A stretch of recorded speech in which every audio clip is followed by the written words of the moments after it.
acceptance. Learn to accept yourself for who you are and for who you aren't.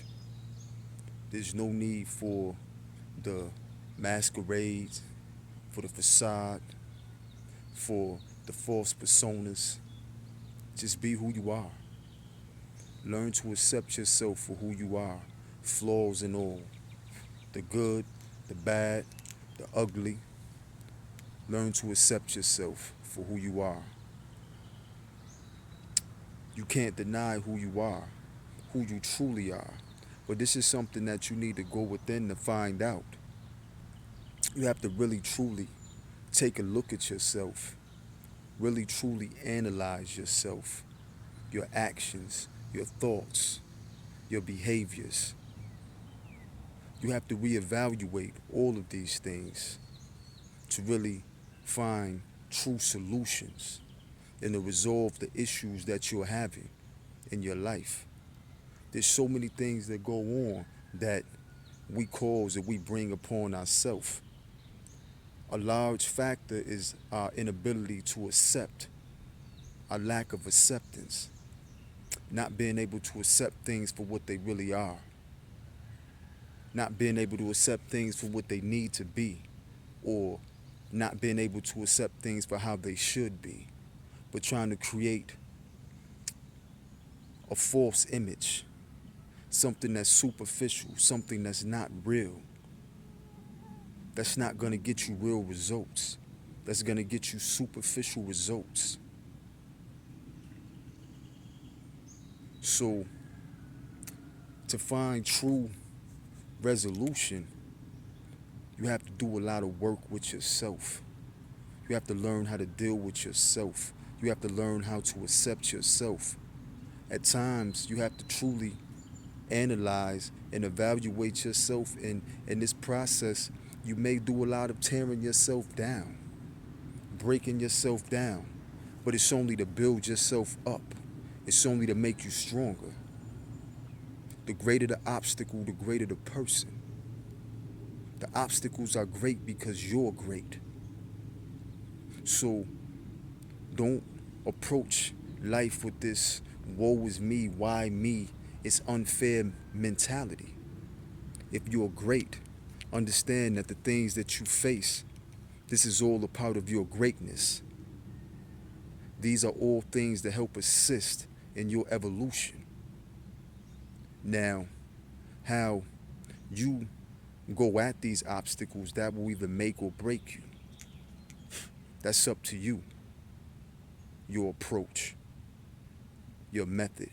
Sometimes you may fail or what you think is failure, but that's just an attempt.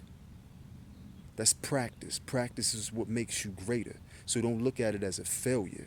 Just look at it as practice.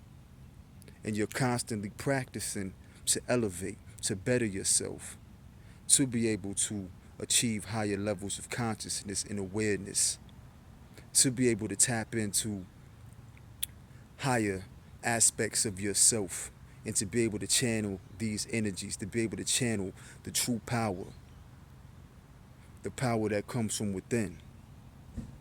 Being able to tap into the soul and manifest that intelligence.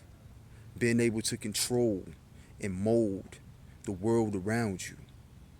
To create your own reality and to make your own reality, but not to be subject to someone else's illusions or their fantasies or their superficial realities. To not subject yourself to programmed reality.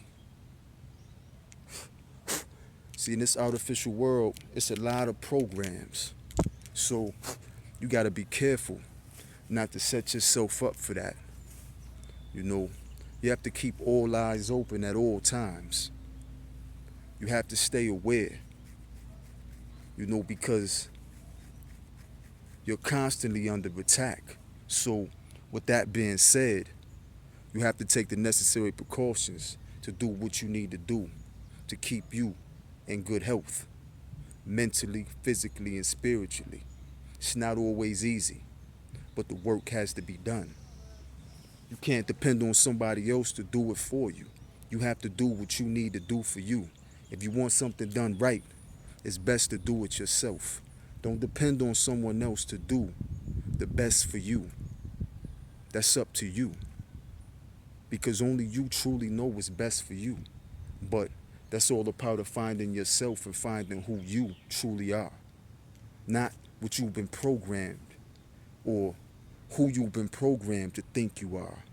Not what you've been programmed to think or what you've been programmed to feel or how you've been programmed to respond to the world around you, but who you truly are, your true response and your true reaction and interactions to the world around you. See, because you are the creator of your cause and your effect. Your causality is something that you create. So, what you manifest, you need to be able to deal with that, regardless of you like it or not. Some things just have to be done. And a lot of the work that really needs to be done, you're not always going to like it. You're not always going to find joy in it. Sometimes it's going to be a little hard, but you got to do what you need to do. Because if you don't do it for you, who will?